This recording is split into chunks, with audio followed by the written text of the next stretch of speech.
کہ امر بالمعروف اور نہی عن المنکر کا کام، یعنی تبلیغ کا کام، چاہے غیر مسلموں میں ہو یا مسلمانوں میں ہو، اس کے اندر سخت کلامی یا بد زبانی یا بدگمانی یہ جائز نہیں ہے۔ آج ہمارے یہاں یہ ہو رہا ہے کہ بہت سارے لوگ بیچارے بدعتوں میں مبتلا ہیں، ناواقفیت کی وجہ سے علم صحیح نہیں ملا ان کو سنت کا، تو وہ اپنے نزدیک سنت نیک کام سمجھ کر وہ کرتے ہیں، وہ بدعت ہے۔ تو وہ وہی ایسا ہی زیرو ہے جو ایک کے بائیں طرف لگا ہے زیرو، بدعت کی مثال ایسی ہے۔ بیچارے بہت سے ہمارے بھائی بدعتوں میں مبتلا ہیں، لیکن ہوتا کیا ہے، ان بدعتوں کا رد کرنے کے لیے جب جو طریقہ اختیار کیا جاتا ہے ہمارے بعض بھائیوں کی طرف سے، وہ بھی سنت کے خلاف ہوتا ہے۔ انبیاء کرام علیہ السلام کی سنت اور رسول اللہ صلی اللہ علیہ وسلم کی سنت یہ ہے کہ جب کسی کو واعظ و نصیحت کرو یا تبلیغ کرو یا کسی گناہ سے روکنے کی بات کرو یا کسی کام کرنے کی تلقین کرو تو نرم کلامی کرو، سخت کلامی نہ کرو۔ سخت کلامی کی اجازت نہیں ہے، یہ سنت کے خلاف ہے۔ آج ہمارے یہاں مسجدوں کے اندر ایک نوجوان مجھ سے پوچھ رہا تھا ابھی لندن میں ایک تقریر کے بعد کہ صاحب فلاں مولوی صاحب یوں کہتے ہیں، فلاں مولوی صاحب یوں کہتے ہیں، ہم کیا کریں؟ تو ٹھیک ہے، اس کا تو جواب آسان ہے کہ بھائی جس عالم پر تمہیں زیادہ اعتماد ہو اس کے مطابق عمل کرو۔ پوچھ رہے تھے کچھ مسئلہ پوچھ رہے تھے،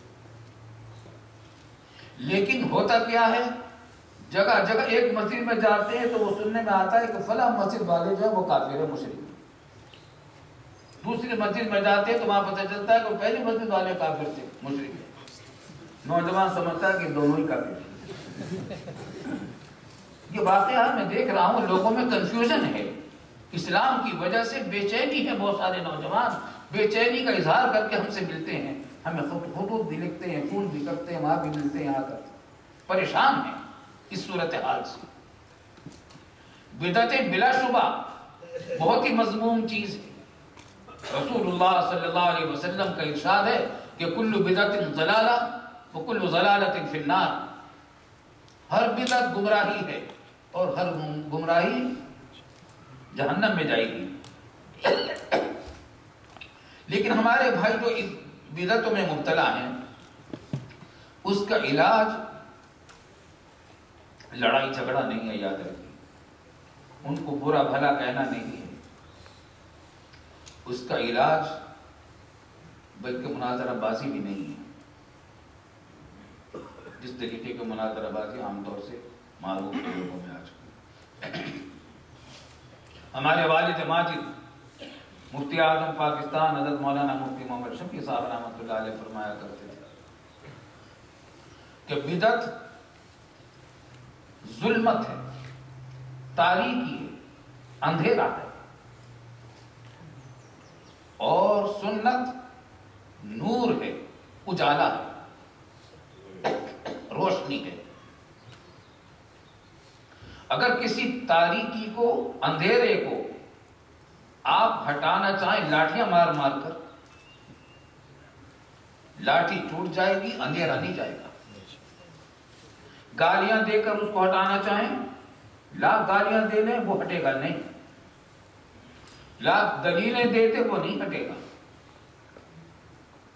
اگر آپ اس تاریکی کو مٹانا چاہتے ہیں، ہٹانا چاہتے ہیں، تو ایک کام کر لو، وہ آسان ہے، وہ بیکار نہیں جائے گا۔ جتنی روشنی تم سے ممکن ہو اتنی روشنی کر دو، اندھیرے کی مجال نہیں کہ وہاں رہ سکے۔ جہاں تک وہ روشنی پہنچے گی اندھیرا وہاں سے غائب ہو جائے گا۔ اندھیرا روشنی کا مقابلہ کر ہی نہیں سکتا، کبھی مقابلہ نہیں کر سکتا۔ اگر آپ کے پاس کچھ اور نہیں ہے تو دیا سرائی جلا لیجئے، تو تھوڑے سے حصے سے تاریکی ہٹ جائے گی. موم بتی جلا لیجئے اور دور تک تاریکی ہٹ جائے گی. اور اب تو لمبی لمبی بڑی بڑی روشنیاں ہیں، وہ کر دیجئے تو اور میلوں تک تاریکی ہٹ جائے گی. بالکل اسی طریقے سے اگر آپ کسی بدعت کو مٹانا چاہتے ہیں تو اس کا راستہ یہ نہیں ہے کہ ان سے لڑائی جھگڑا کیا جائے، ان کی بدزبانی کی جائے، ان کے دلوں ان کو اور نفرت پیدا کی جائے، بلکہ اس کا طریقہ یہ ہے کہ سنت کو زندہ کریں. بدعت کو اگر مٹانا چاہتے ہیں تو سنتوں کو زندہ کیجئے اپنی زندگی کے تمام اعمال میں. اس عمل میں بھی گناہوں کو مٹانے کے لیے بھی تو سنت کا طریقہ ہے. اگر آپ گناہوں کو مٹانا چاہتے ہیں تو سنت پر عمل کرنا پڑے گا. تو بدعتوں کو مٹانا چاہتے ہیں تو اس کا راستہ یہی ہے کہ آپ سنتوں کو زندہ کیجئے، اپنے عمل کو سنت کے مطابق کیجئے. لوگ آپ کے عمل کو دیکھ دیکھ کر پہچانیں کہ یہ رسول اللہ صلی اللہ علیہ وسلم کا امتی ہے، یہ اسلام کا پیروکار ہے. ورنہ آپ لاکھ دلیلیں دیں گے اپنی مسجدوں کے اندر، وہ اس سے زیادہ دلیلیں لوگوں کو دے دیں گے، چاہے وہ کچی ہوں یا پکی، کیسی بھی دلیلیں ہوں وہ دیں گے، لیکن دلیلوں کا سلسلہ چلتا رہے گا. تو اگر آپ چاہتے ہیں کہ بدعتوں کا سدباب ہو تو سنتوں کو زندہ کیجئے. انشاءاللہ تعالی رفتہ رفتہ سنت زندہ ہوتی چلی جائے گی. تو اس صورت کو، اس کانفرنس کو سنت کے احیاء کا پیغام بننا چاہیے. اور بھی جو کانفرنسیں ہوں اس میں یہ پیغام دیا جائے تمام مذاہب کے مسلمان ہمارے بھائی ہیں، ہمارے بھائی ہیں، مسلمان ہیں، ہمارے بھائی ہیں. غلط فہمی ہو جاتی ہے، بعض لوگوں کو غلط فہمی ہو گئی ہے تو ان کو صحیح راستہ بتائیں. اگر مانے تو ٹھیک ہے، نہ مانے تو ان کے حوالے آپ کا فریضہ ختم ہوگی. آپ ذرا غور فرمائیں. حضرت موسیٰ علیہ السلام کو جب فرعون کے پاس اسلام کا پیغام اور دین کا پیغام دے کر بھیجا جانے لگا تو حضرت موسیٰ علیہ السلام کو اللہ رب العالمین نے ہدایت دی. حضرت موسیٰ علیہ السلام کے ساتھ ان کے بھائی ہارون علیہ السلام بھی تھے، اور بتایا کہ کس طرح تبلیغ کرو گے تم جا کر. فرمایا کہ وَقُولَا لَهُ قَوْلًا لَيِّنًا لَعَلَّهُ يَتَذَكَّرُ أَوْ يَخْشَىٰ.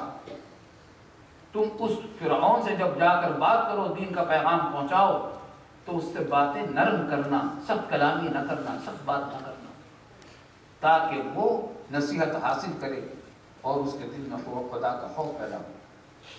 معلوم ہوا کہ اگر نرم کلامی کی جائے گی تب تو یہ امید کی جا سکتی ہے کہ کوئی شخص نصیحت حاصل کر لے اور اللہ سے ڈر جائے، لیکن سخت کلامی کی جائے گی تو کیا ہوگا؟ وہ ضد پر آمادہ ہو جائے گا.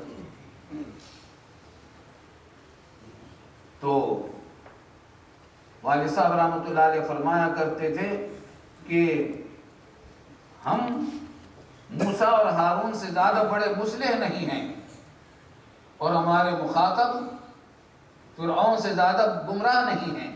جب فرعون کے مقابلے میں سخت کلامی کی اجازت نہیں دی گئی اب موسیٰ اور ہارون کو، تو ہمیں اپنے مخاطبین کے ساتھ سخت کلامی کی اجازت کیسے ہوگی؟ اگر سخت کلامی رک جائے تو اپنا کام کیجئے. مان لیتے ہیں تو آپ نے فریضہ پورا ادا کر دیا، اور نہیں مانتے تو آپ کی ذمہ داری ختم ہو گئی.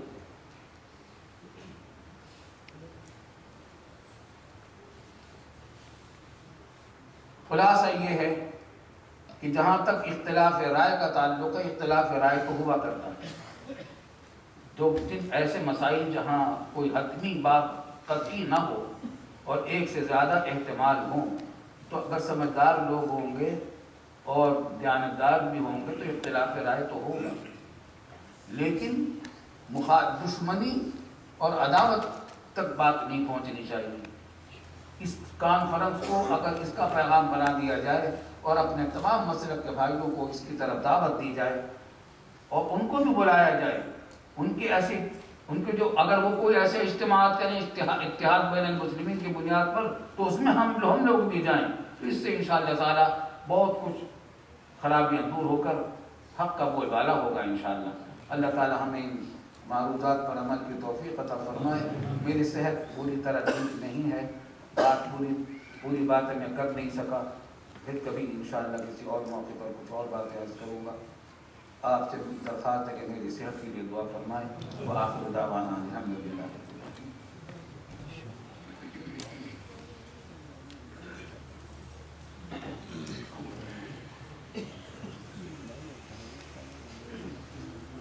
اللهم صل على سيدنا محمد ربنا تقبل منا انك انت السميع العليم وتب علينا انك انت التواب الرحيم واعف عنا واغفر لنا وارحمنا انت مولانا انصرنا على القوم الكافرين۔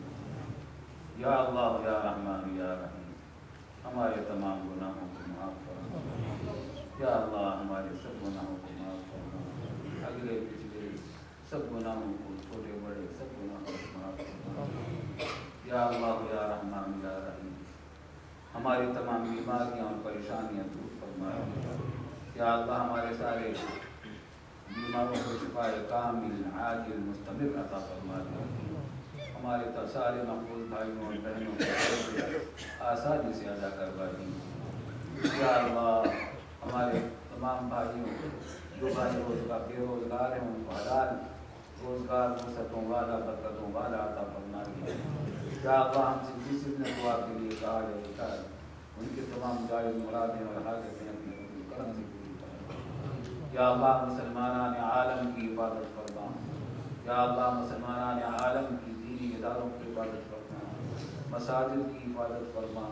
یا ارحم الراحمین ہمارے سب کے ایمانوں کی حفاظت فرما، ہمارے نسلوں کی ایمانوں کی حفاظت فرما۔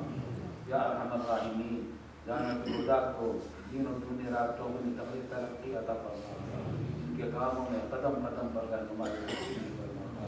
یا اللہ یا رحمان یا رحیم ہمیں ہر شر سے محفوظ رکھیے۔ اللہم انا نعوذ بک من الفتن ما ظہر منها وما بطن، اللہم انا نعوذ بک من الحول بعد القول، سبحان ربک رب العزة عما یصفون وسلام علی المرسلین والحمد للہ رب العالمین۔ اللہم صل علی سیدنا محمد۔